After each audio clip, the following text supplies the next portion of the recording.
Okay, we are recording. So, inspiration in Chamonix. I'm going to take you through a little bit of the history of my journey, if you like, from the start of Dubai right through down to summertime last year, which culminated in UTMB CCC in the mountains of Chamonix.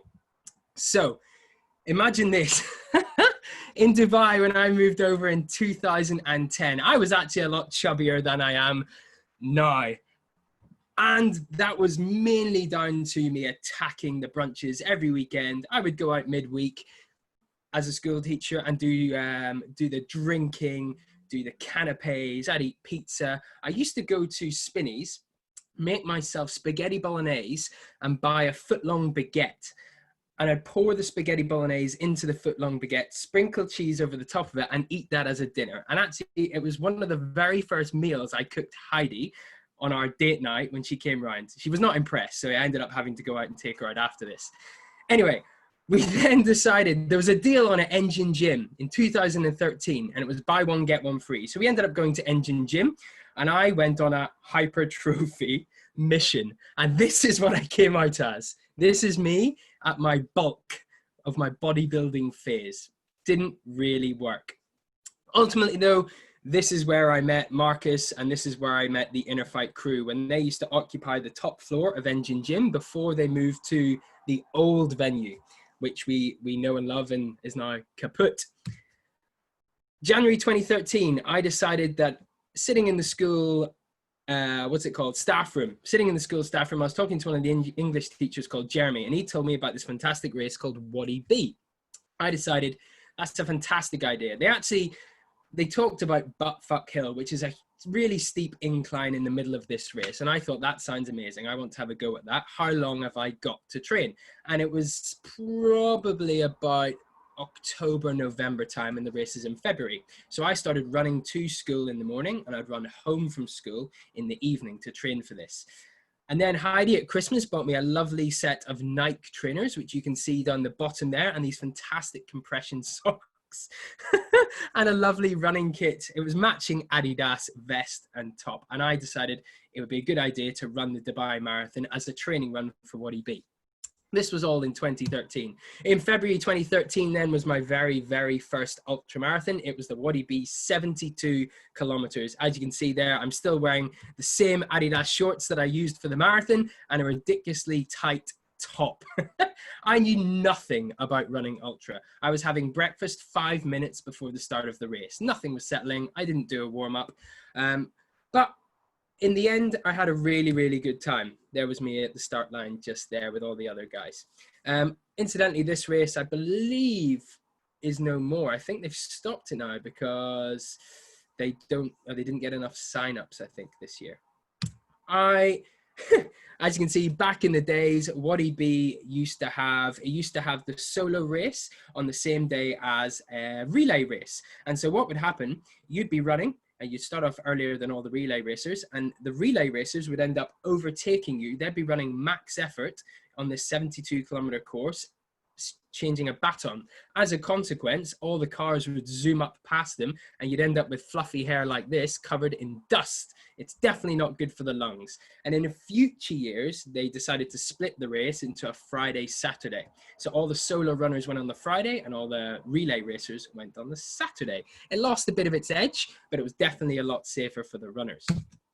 I then decided to go back into Wadi B in 2014, having a little bit more knowledge, not so much about kit tape. And again, I thought I knew more. I thought I was going to be faster, ended up being slower. Knowing more, I ran slower. Anyway, still a very, very good time. And this was where my love of ultra was really, really born. And it was the first ultra that I sort of consistently hit for 3-4 years in a row.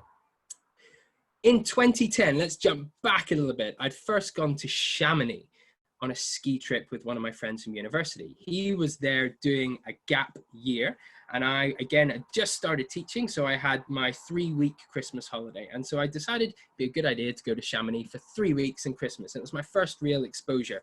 As you can see there, I'm at the top of one of the ski lifts, and we've got some mountain scenery in the background. It didn't really go too well for me. This wasn't the incident, but I ended up going off-piste with my friend Paddy.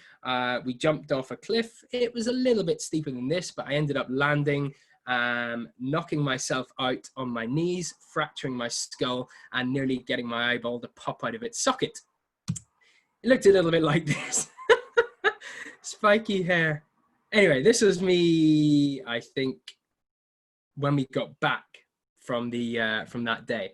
I didn't know I'd fractured my skull then. I didn't want to go to the French hospital, so I waited, flew back the next day at the end of the holiday and took myself to a hospital in Glasgow, and they checked me out and advised me that I shouldn't have flown and I should have really been to see the doctor in France. C'est la vie. Anyway, my love for Chamonix was born. I'd seen it in the winter, but I wanted to see it in the summer. Fortunately, my mother decided to move to Chamonix in 2014 with her husband, Malcolm. As you can see, my mom on the right-hand side of the picture there, she is very into rock climbing, and so is Malcolm, and actually so is my sister. So it's the perfect setup for them. They love hiking, they love climbing, they love all outdoor sports. Chamonix was the perfect hub for them to set up. So by sheer coincidence, the place that I'd been to and always wanted to go back to in 2010, my mum moved to in 2014. And it gave us access to so many different places around the Alps. They're just stunningly beautiful, and also have a huge focus on ultra running. This, if you look at the blue arrow, is exactly where my mum lives. It's a place called La Boisson, at the foot of La Boisson Glacier, which is just behind Heidi's head. If you look to the top right of La Boisson Glacier, you'll see the summit of Mont Blanc. Kilian Jornet, interesting fact, ran from the town centre of Chamonix up to the top of Mont Blanc and then back down again in around 5 hours. That's nuts. He ended up going over the glacier, which is behind Heidi's head, and then took a shortcut up to the top. Anyway, this is some of the stunning views and the scenery of Chamonix. It's a valley town with mountains on either side. So you come out the front door and you can run. You can run as far as you like and you're straight into the mountains. It's absolutely perfect. What we decided to do, sorry, cutting back to this, what we wanted to do this year was to take Inner Fight Endurance to Chamonix, which would have been, again, amazing, but COVID has ruined everybody's plans. Track Tuesday would have been right here on this sports track in the middle of Chamonix. We could have done these fantastic, I don't know what you call them, L-sits, that's what they are, on this rock looking over the valley. It is beautiful, but it will happen another time.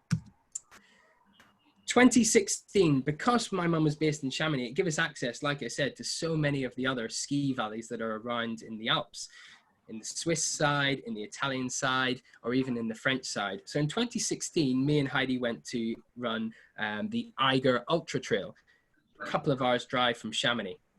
We got on that day, we had rain, we had snow, we had sun. Again, I was wearing half calf sleeves, and it took me 6 months for my sunburn on the backs of my calves to even out. Fantastic race. It's on the Ultra Trail circuit, and it's a couples race, 51 kilometers. So you have to run as a couple. I think we came 5th in the couples section, which was pretty cool. 2017, again, based in Chamonix, we went out to Verbier and we completed Trail Verbier Saint Bernard. Again, another ultra race. And if you look at the picture of Heidi there, the scenery is absolutely stunning. What we tend to do is we vowed to run a marathon minimum with each other every year. And then that progressed to, we'd run an ultra marathon every year. And she's had 1 year gap, unfortunately, and that's when she had Hannah, but she will be back to do it again this year. Then we come to 2018, where myself, Marcus, and Sean Hurley decided it'd be a good idea to run from the very top of Corsica to the very bottom of Corsica on the GR20. It's about 200 kilometers with about 13,000 meters of elevation. Probably I'd say we underestimated how difficult this trail was going to be. And I'm just going to play you a little video now.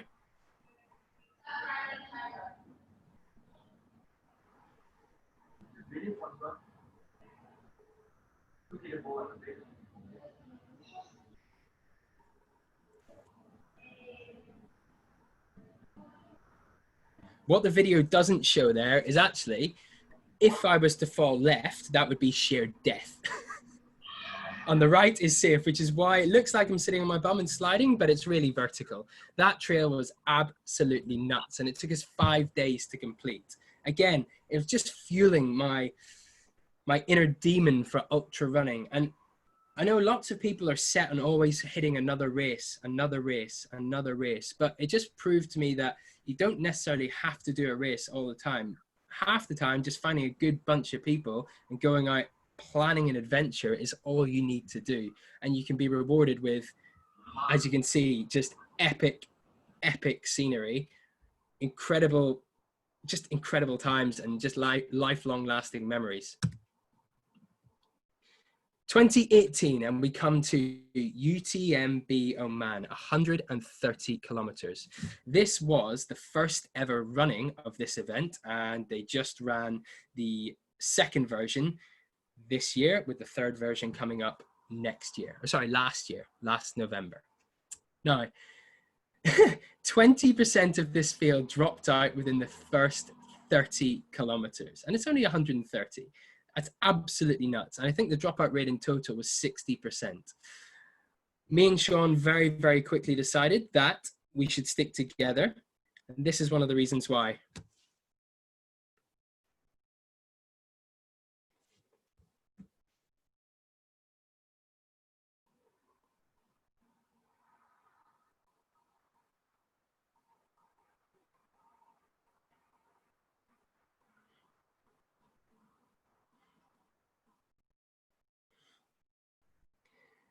So this was one of the last checkpoints, or one of the last major checkpoints in that race. And they sent you up a vertical kilometer, rock climbing on your hands and knees in pitch black. Again, if you were to take one step the wrong way, certain death. The other side, or if you were to take one step the right way, it was fine. Absolutely mental race. And again, probably one of the harder races I've ever done. This race though, along with Trail Verbier St. Bernard, got me, because I finished them, enough points to enter into the ballot for UTMB CCC. So we can see there, when you log into your race profile, you can see the races that you've done, and you can see your time that's completed, you can see your ranking, and it gives you points. Now, UTMB, you require points to enter the races. If you want to do the 170 kilometer race, you require more points than CCC, which is 101 kilometers, and then less points as you go down the races. So these two, I entered into the lottery, and I ended up getting a spot into UTMB CCC in 2019. Let's go to the race. It's a 9-minute video from start to finish of my entire experience during that event.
Rob? Sorry, mate, we can't hear anything. Can't hear anything? No. Oh, hold on 1 second. Technology, you gotta love it, haven't you? Boo! Select microphone, speaker, cinema system. What about this? Yes? No. No? Yeah, all good. No. Running uphill.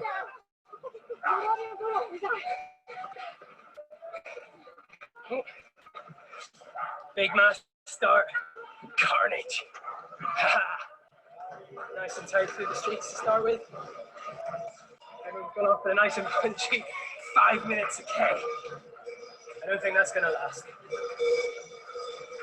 We'll see though. People. And up and up and up and up and up. And up. Still going up. Everyone.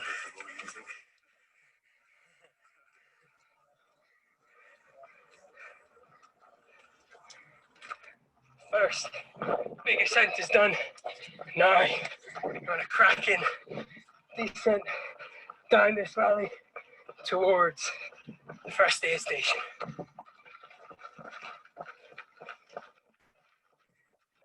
Moving. Woo!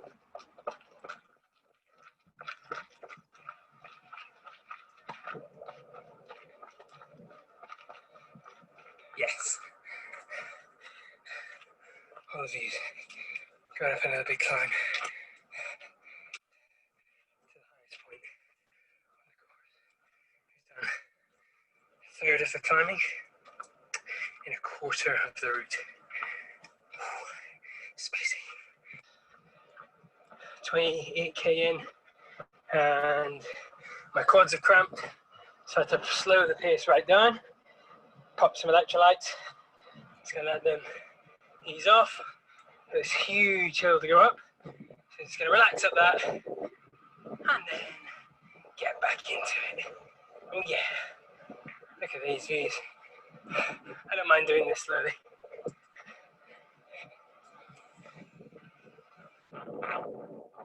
So we've just passed the top of the Grand Pole Ferry. Second of the peak's done. Now get a nice 1200 meter descent down into Foley. Everything is good.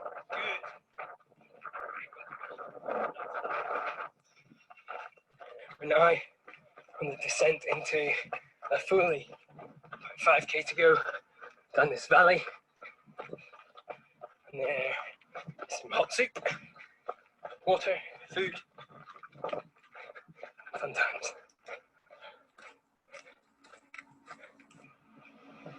Update, 37k in, and both of my heels appear to be coming off the foot. Right? Yeah, not good. So I've got 63k with blistered heels that are coming off my foot, which will be nice. That's okay. Just means it's going to take me a little bit longer than I originally anticipated. Means my goal is probably done, since I can't go fast down hills anymore. That's okay. New goals get finished. Let's go.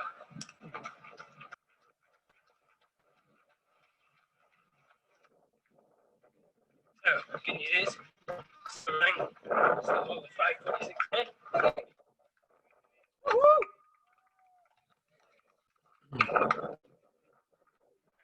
With everybody. So, the Foley, which is here, and then we'll keep going. The Foley.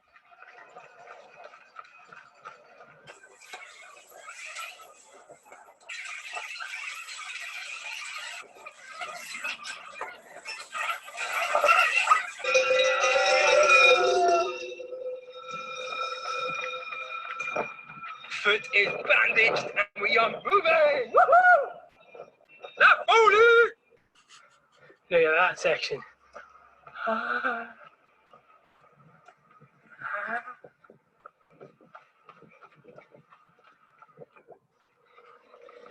So look who's come out for a run. My mother. My mother has come out for a run. There she is. Oh, look at this beautiful lake. 54 kilometers in. 0.2 for me.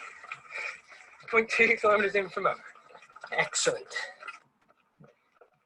The Voltarol 100 milligrams has been dropped, and now I feel nothing below the waist. Oh dear. The 3 big climbs to do, 3 big descents. See how the foot holds up. For the minute, doing well. This is the view just as the sun is setting. Absolutely gorgeous. Gonna take a few minutes during this just to stop and have a look. It's incredible. Wow.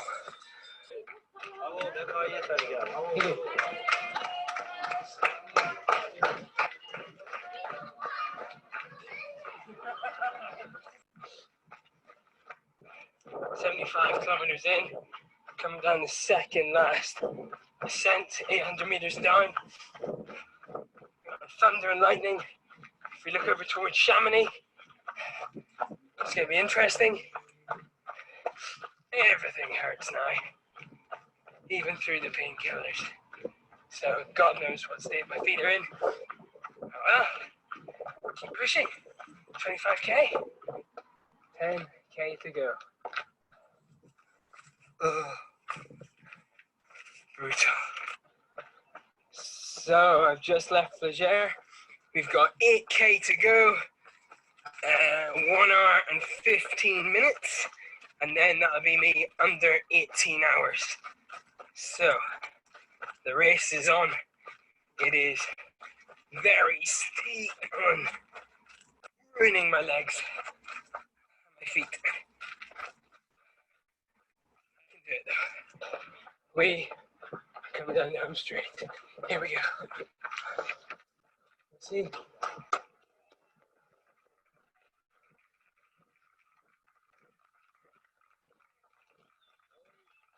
Here we go. Oh.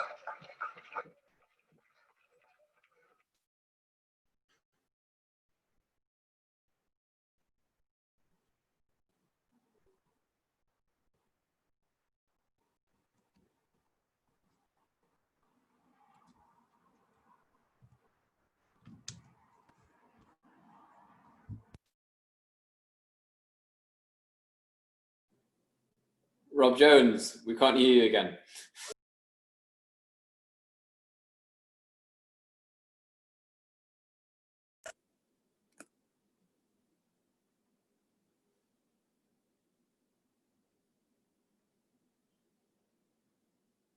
No, still can't. How about now? Yeah. Yeah. Okay, so that was CCC 101 kilometers, 6,600 meters of elevation. And my original goal, which I didn't really tell anybody, was to get the top 100 position. So anywhere under 15 hours would have done it. And my final finishing time was 276, 17 hours and 41 minutes. As a race, as an event, it is superb. The organization is second to none. The aid stations, the support, the route is just flawless. And if it can be on your bucket list of races to go to, even as in the area of the valley, even just to explore, I would really highly recommend it. In Chamonix UTMB week, there are 7 races in total, over 10,000 people racing, 20,000 volunteers, 50,000 spectators. So the races that you have are UTMB, CCC, TDS, OCC, PTL, MCC, and YCC. It's a lot of acronyms.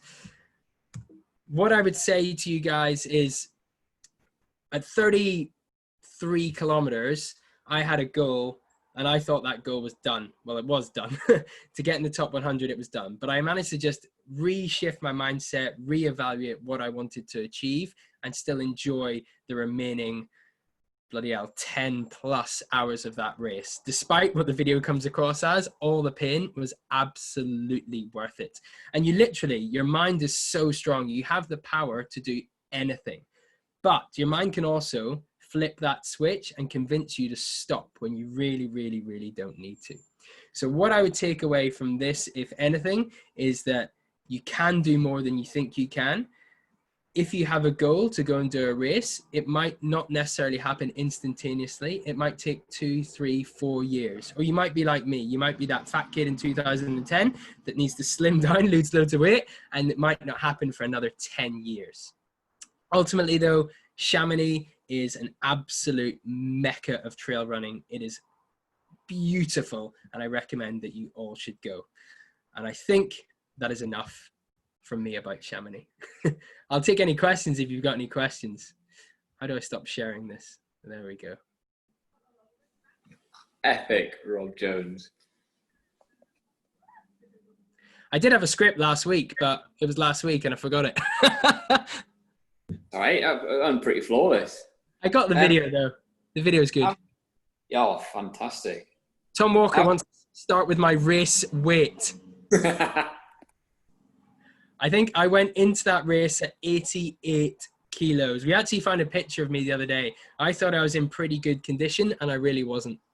I just left teaching full time. I think I was pretty stressed. So I was a bit fluffier than I wanted to be and than I am now.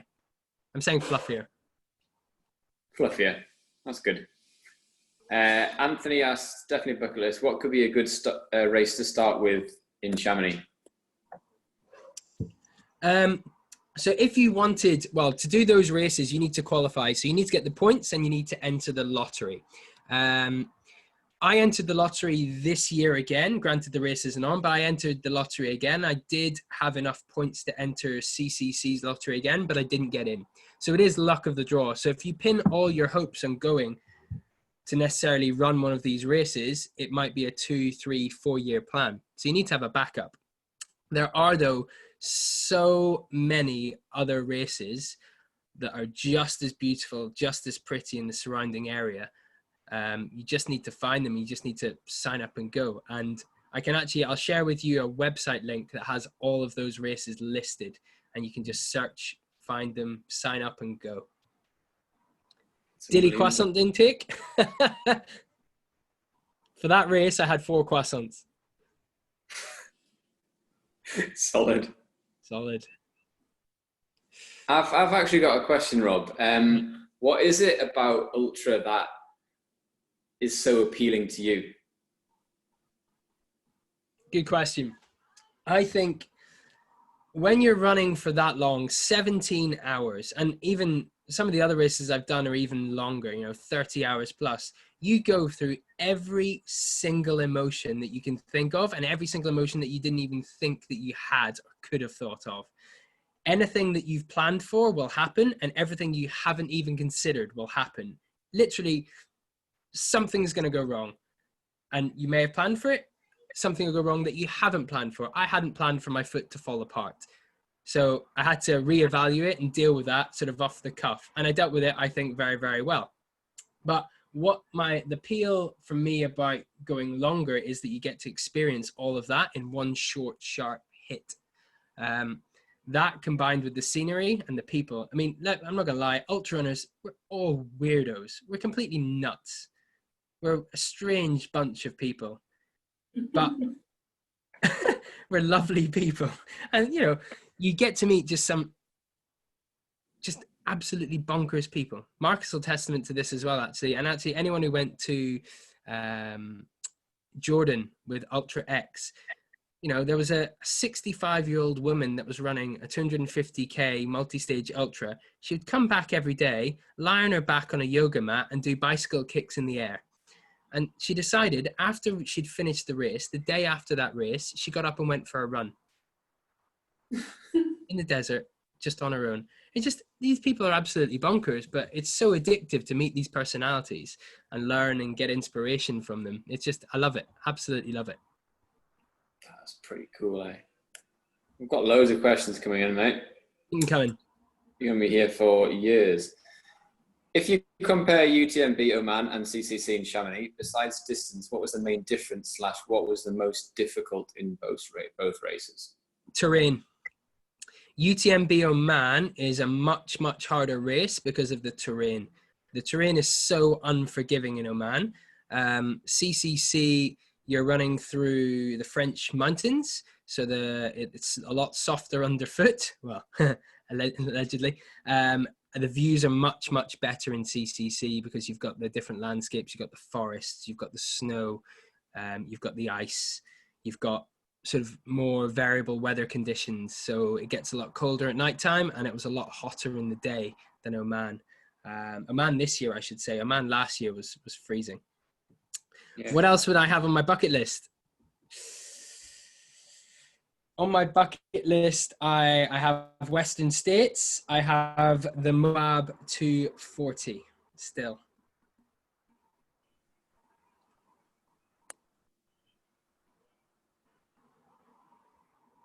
Hello? Hello, can you hear me? Yeah, perfect. What do you prefer, multi-stage races or long one-stage race, Anthony? They're both very, very different. I actually like running short distances as well. Don't get me wrong, I do like running shorter stuff for 60 minutes or less. It's every single event has a completely different appeal to me. So in the long, let's say in the long stuff, 100 kilometers plus, you really, really, really have to maintain your pace and be more disciplined. If you go out, like we said at the start, that they started off that race up a 5% incline at 5 minutes a K. I knew that was far too fast, but I got sucked into it and went with them because it's the start of a race. The adrenaline is pumping, but you get to the first climb and you saw it was just a line of ants all just meandering up. And even though I was right near the back of the field in that position, I still managed to work my way through. So I suppose the shorter stuff, or I say the shorter one-day events, it's a lot more about pacing and maintaining. Whereas what I find in the multi-stage races, you can have more of a smash because it might be a 30-kilometer day. You can recover quite quickly. Is what I find from the multi-stage stuff. So you're not doing anything when you get back to camp. You're eating and resting. So you get up the next day and you feel relatively fresh, ready to go again. And as a consequence, your pace, so your average pace for those stages is much, much higher and much faster. Nice. One from Susanna, is UTMB Oman super technical? Yes. Okay. But you know what? It's super technical. If you want to do UTMB Oman and you want to train for it really, really well, one, I would suggest going to Oman and trying out some of the course, and you'll see how technical it is. Two, if you often run and go to Shoka, go off trail on Shoka, and the terrain is very, very similar. Obviously, safety is key, so you need to know where you're going. Make sure you know how to use track back on your watch so you don't get completely lost, and always run with somebody.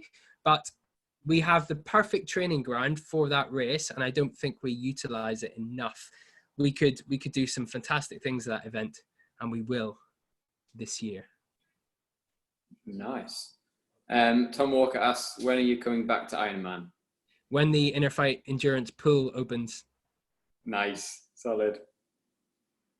And Jenny has asked, for those of us that should have done a hard mountain next month, what would be your alternative in the future for a first ultra? A more local one-day event, or is it worth waiting for next summer in Europe? So if you've got, lots of races are cancelled, aren't they? So everyone has had to reevaluate their goals and what they want to do. If it was me, I would look to do a challenge. Set yourself a challenge. It's going to be hot in Dubai in the summer, but it doesn't mean that potentially there won't be something you could do in the night once they ease the restrictions. Like we have our 50-50-50 challenge. So 50K cycle, 50K run, 50K cycle. If that goes ahead this year, why don't you do the 50K run? Nice. There we go. Just that if you guys can't see, there's some grinning going back and forth. Just run an ultra, Jenny. Get it done. Or another one for me. Do you find the poles? I know there's a lot of those at 6,000 meters up, right? And then there's, I take it, 6,000 meters down. Yeah. Are the poles useful or necessary for that? They do definitely help. You can save energy. Now, Sean Hurls has a stat for this, and we did it on the podcast, but I cannot remember the exact statistic. But there are studies that show that they do help, especially on the climbs.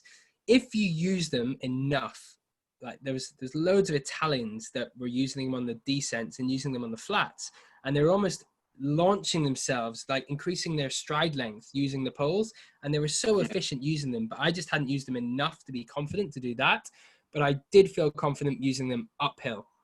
And I find they make a difference on the longer uphill sections for sure, especially when it gets super steep. Ah, nice. So it's like, it's one of those things, if you don't practice with them and you don't use them regularly, then there's no point in having them. They're just more of a hindrance than a help. I find that, sorry, I took them to Corsica with me, and because I hadn't practiced with them in the lead up to Corsica, I took them out and they slowed me down. Ah, just bin them. I saw other people on Kite Beach. Yeah, we just asked that because we saw people on Kite Beach training with them, getting the On the running track. On the running track. getting the recon in. Did old mate use them going up and down Mont Blanc in 5 hours? Killian? Aye. I'm not sure. I need to fact check that. That'd be pretty interesting to see. Is there any more questions? I think that's all the questions. I've just opened the question tab there. Oh, wait, no. Omani. What's the one race you dream to do? I dream to do. I think I said that, didn't I? Western States would be one. Western States 100. It's the oldest. It's the first ever 100-mile race, 160 kilometers. And it's in Squaw Valley in America. And it starts off in this little town center. Originally, it was some guys set up, I think it was 12 people that ran the first ever event. And it started off as a race for horses. They wanted to test to see if their horses could go 160 kilometers, 100 miles. And then one day they tried to do it again, but one of the guy's horses was lame. So he thought, I wonder, could I run this instead? And then that was how that event was born. And what I love about that event is it finishes in a high school track. So you do this fantastic trail route all through the mountains and all through the valleys. And the last 400 meters is a loop of just a high school sports track. And you finish at the finish line. And the medal for that is a belt buckle, because it started off sort of cowboys, if you like, on horses. So they made the medals as belt buckles. Interesting, actually. The South Down 100 and the company that do those events, they give out their medals as belt buckles as well, because they were inspired by Western States. That's super cool. There you go. Good stats. Very good stats. We've actually had more questions in. Ever thought to do the Barkley? I've watched the documentary for the Barkley, but it doesn't interest me. But there is a race that we're looking at for next year that has a navigational element, but it's much, much closer to home. Ooh. It's also very difficult. Teasers. Adela, have you always loved running, even before the ultras? Question mark. No. So, my endurance journey started off as swimming, and I did my first marathon with a friend from university. We sort of came up with the idea in the pub, and we decided to run the Belfast Marathon. I wouldn't say I loved running, but I would say I didn't hate it. It was always a challenge to start running. And I did. I started with a marathon, but then when I moved to Dubai, I did a few 10Ks. Then I did the Strider's Half, and then I did a marathon, and then I moved to the Wadi Beat Ultra. So I had a good sort of step-by-step progression, if you like, albeit quite condensed. And it's grown and grown and grown and grown. as I've got older. So obviously I met Heidi. Heidi was doing 5Ks and things, and then we decided actually when we get married and go on our honeymoon, let's run the San Francisco Marathon. So we used it as a way to explore as well, and it's just now I love it. What else to do on your honeymoon? We got it done before. Right? Didn't you do a marathon before you got married? We did it on the day of, yeah. On the day you got married, that's right. Queenstown, it's beautiful. That's yeah. Highly recommended.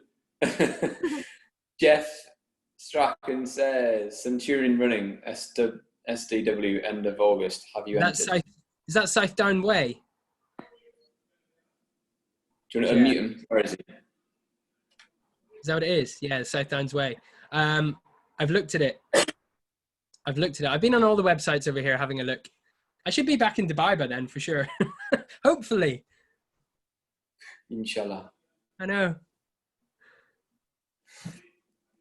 Where's that, Jeff? Okay. If there's no more questions, I think we have punched it out in 42 minutes. Typical Rob Jones style. With a video as well, with an informative video which you can catch up on. You're welcome. Yeah, that was epic, mate. It was really good to see. But Chamonix looks incredible. I've never been myself, but I'd love to go for a wander. That's it. Fingers crossed, Inner Fight Endurance will be back there, or we'll go there once. We'll go there, yeah. Once we lift some restrictions. No I say doubt. fingers crossed. It's going to happen, so just get ready, people. Yeah, just start preparing now. Prepare for Chamonix. Yeah. Rob Jones to take you around all the best creperies. It is. As do you know, as a place to run, it's so easy because you can fly straight into Geneva. It's a 1-hour transfer. When you're in Chamonix Valley, the trails are well marked, and it's the mecca of trail running and endurance sports out there. What I will do, I watched the documentary. I know what you need to do. You need to go into YouTube and type in Mont Blanc Marathon into YouTube and watch the pros running the Mont Blanc Marathon and look at the views from that event and how quickly they run that event. And you'll be, if you're not sold, you'll be definitely sold then. I'm sold now. Good. Okay, folks. Thank you so much to Rob for sharing his trip to Chamonix. That was really cool. I'm so glad we got to see it after the disappointment of 2 weeks ago and the lack thereof. And also, sorry about the link. I don't know what the hell's going on there, but I think it's just the technology gods trying to stop it all. If you want to catch up on it, or if you've jumped in halfway through, then this will be going on YouTube very shortly, so you can catch up on there. And the link will be in Linktree, so just follow that. If you have any questions for Rob, just shout at him or text him. Yeah. He loves text back. And then we'll see you throughout the week. Yeah. Thanks for coming, guys. I've got a thumbs up from Manny. That says it all.